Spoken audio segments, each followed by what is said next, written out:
आमिर भाई जरा ये अब मुझे सिर्फ ये बताइएगा, ये अभी कियानी साहब ने कहा, ये उन्होंने तो कहा कि अनजस्टिफाइड है, नहीं ये लफ्ज़ इस्तेमाल करने चाहिए, लेकिन मुस्तफा नवाज खोखर साहब ने फिर उस बात को भी उन्होंने हाईलाइट यही किया था कि बेसिकली ये पर्सनल स्कोर सेटलिंग है, एजेंडा हो सकता है, वेनम है, वेंडेटा है जो रिफ्लेक्ट कर रहा है हुकूमत के पार्ट के ऊपर भी। आप बहुत सारी चीज़ों को विटनेस कर रहे हैं, एग्जैक्टली यही हो रहा है सर?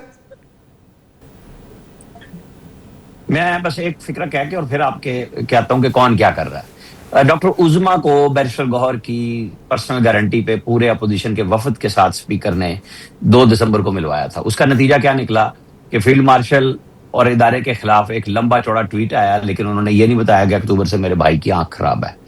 8 दिसंबर को सलमान सफदर मिले हैं 8 मिनट के लिए, 10 मिनट के लिए, काम सारा किया, अपने साइन शाइन कराए हैं, लेकिन मेडिकल रिपोर्ट पे बात नहीं की। जब वो कोर्ट के दोस्त के तौर पे जाते हैं और आते हैं, तब भी वो नहीं लिखते कि मुझे 8 दिसंबर को इमरान खान ने कुछ बताया था जब वो मिले थे, या जिस भी तारीख को मिले थे दिसंबर की। तो ये क्यों था? फिर वैसे पहले भी क्वेश्चन उठाया कि उनकी रिपोर्ट में अभाम मौजूद है, और बैरिस्टर गौहर ने क्या आज उन डॉक्टर साहब से, मैंने नाम रखा हुआ था ये लिख के, डॉक्टर आरिफ, जिनके बिहाफ पे सारी कहानी बनाई गई कि मुझे डॉक्टर आरिफ ने, इमरान खान को जाहिर है वही ट्रीट कर रहे थे कि 85% गई है, वही लिख के भी कह रहे हैं, वही ब्रीफ कर रहे हैं। क्या इन लोगों ने इन दोनों से पूछा कि क्या आप दोनों लीडर जो गए हुए थे मिलने के लिए, कल 1.25 घंटा आप बैठे रहे, 1 घंटा 20 मिनट, तो आपने पूछा डॉक्टर आरिफ से कि आपने इमरान खान को क्या ये बात कही थी जो उन्होंने सलमान सफदर से कही है, आपने क्या ट्रीट किया जब आप आए हैं? और वो दोनों कह रहे हैं कि महमूद खान अचकजई बात करेंगे, हमारे लीडर वो हैं, बात वो करेंगे, लेकिन हमें तो बुलाया था, हमें नहीं पता जो डॉक्टर आसिम ने कही थी। अब आप आ जाए वेंडेटे पे। मरियम नवाज ने आज ही गुजरात में जब इमरान खान साहब की पुरानी तकरीरें चलाई, तो उसमें उन्होंने कहा कि मैं आज भी बता रही हूं कि बेस्ट पॉसिबल जो ट्रीटमेंट है वो उन्हें दिया जा रहा है, किसी किस्म की रुकावट नहीं है। बिल्कुल ठीक बात है, लेकिन यहां आके मुस्तफा नवाज खोकर के उस सवाल का जवाब बनता है कि फिर तकलीफ क्या है भाई, फिर खौफ क्या है? बावजूद इसके कि आप, वो मैंने डॉक्टर उज़मा वाली बात बता दी, आप उनकी फैमिली में से ले जाएं और बताएं और उनसे गारंटी ले लें, इन्हीं लोगों से जो अब छुपते फिर रहे हैं कि हम मिल के आए और इन दोनों ने नहीं बताया। मुझे बड़ा अफसोस है इन दोनों लीडरों पे कि इन्हें आज खुद कल रात बताना चाहिए था, कि मिलने के आने के बाद बता देना चाहिए था। मुस्तफा नवाज खोकर साहब के जरिए बयान दिलवा देते, जो खाने भिजवा रहे थे, जिनके नाम पे वो बात कर रहे थे कि यार हम मिल आए हैं। ये क्यों हुआ? जब सरकारी जराये से खबर आई तो फिर इनको बोलना पड़ा और मुंह खोलना पड़ा कि जनाब हाँ हम गए थे, हम नहीं मानते। जैसे वो डॉक्टर साहब ने भी, जब इधर से रिपोर्ट आई तो वो भी वीडियो बयान लेके 2 मिनट 42 सेकंड का जो मैंने सुना है वो आ गए। देखें, स्कोर सेटलिंग में फर्क यह है कि नवाज शरीफ, मरियम नवाज जब जेल में थे, वो इदारों के खिलाफ किसी किस्म की कार्रवाई नहीं कर रहे थे। वो जो नवाज शरीफ ने कहा कि जो आसिफ अली जरदारी ने परसों कहा इंडिया खान में, मुस्तफा नवाज खोकर साहब का ज़ाहिर, वो कह रहे हैं कि हमने उनकी चीजें भी छुपाई, लेकिन बड़े करीब भी रहे, कि उन्होंने क्या कभी पाकिस्तान कप्पे के अलावा ये कहा था कि लोगों को जला दो, घिरा दो, छुड़वा दो, रोड पकड़ लो? क्या नवाज शरीफ ने ये काम किया?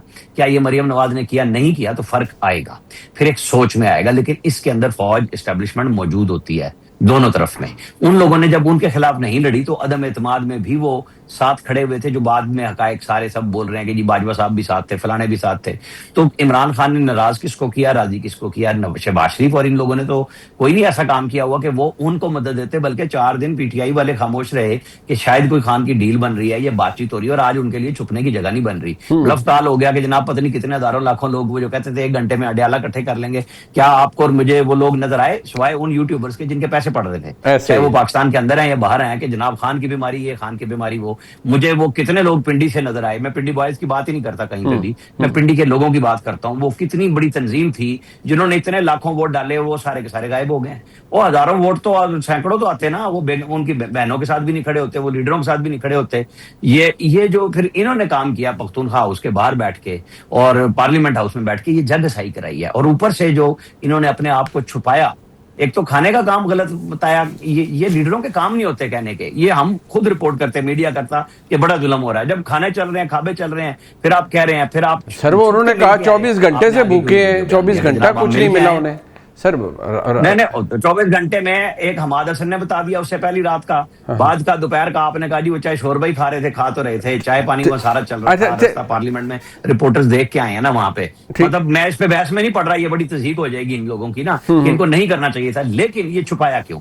जो 1.25 घंटे की मीटिंग थी, इनको क्या खौफ था? इनको वही खौफ था जो यूट्यूबर से पूरी पीटीआई को है, जो इनकी सारी लीडरशिप को है, कि हमारे साथ पता नहीं क्या बनेगा। उसी खौफ से बैरिस्टर गौहर उस दिन गेट नंबर 5 से वापस आ गए, अकेले नहीं गए कि उनकी किसी बहन प्रॉब्लम हो जाएगा। हो गया है पीटीआई का ये फंस गए हैं ये। ठीक, towards the end my dear Kokar साहब, इसके ऊपर अगर आप रिफ्लेक्ट करना चाहें कि I know you have a position on this, और आपने शायद अगर रैशनली देखा जाए तो ना आप पहले हुकूमत का हिस्सा थे, ना आज आप हुकूमत का हिस्सा हैं। हम बतौर भाई आपके लिए दुआ कर सकते हैं कि आप आने वाली हुकूमतों का हिस्सा ज़रूर हों, लेकिन आप इस वक्त एक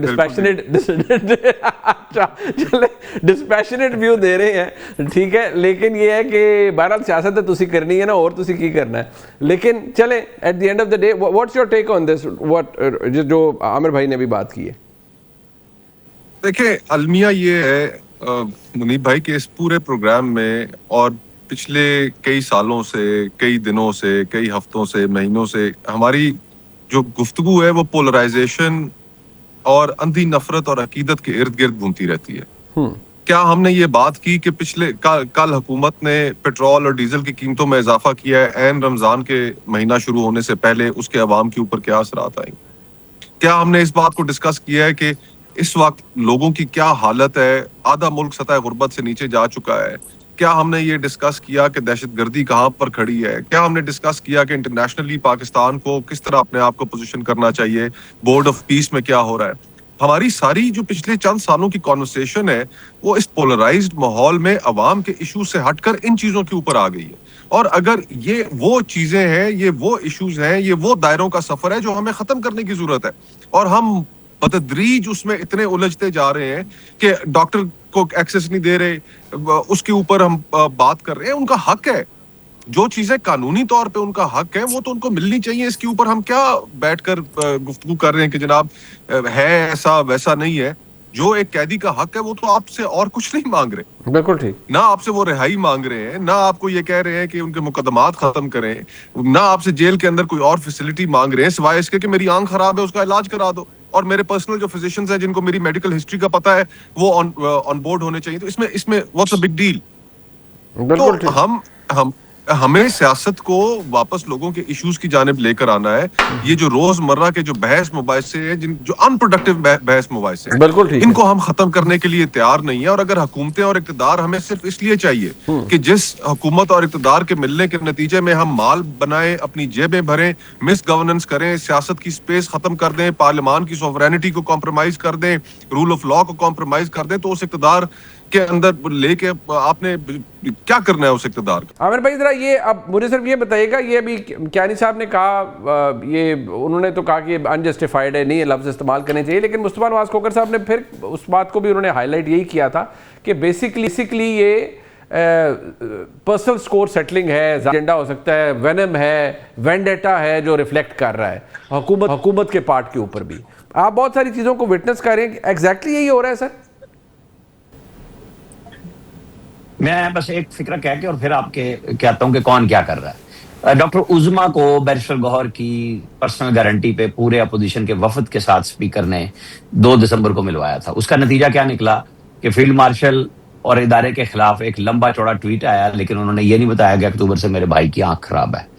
8 दिसंबर को सलमान सफदर मिले हैं 8 मिनट के लिए, 10 मिनट के लिए, काम सारा किया, अपने साइन शाइन कराए हैं, लेकिन मेडिकल रिपोर्ट पे बात नहीं की। जब वो कोर्ट के दोस्त के तौर पे जाते हैं और आते हैं तब भी वो नहीं लिखते कि मुझे 8 दिसंबर को इमरान खान ने कुछ बताया था जब वो मिले थे, या जिस भी तारीख को मिले थे दिसंबर की। तो ये क्यों था? फिर वैसे पहले भी क्वेश्चन उठाया कि उनकी रिपोर्ट में अबहाम मौजूद है, और बैरिस्टर गौहर ने क्या आज उन डॉक्टर साहब से, मैंने नाम रखा हुआ था ये लिख के, डॉक्टर आरिफ, जिनके बिहाफ पे सारी कहानी बनाई गई कि मुझे डॉक्टर आरिफ ने, इमरान खान को दायरा वही ट्रीट कर रहे थे,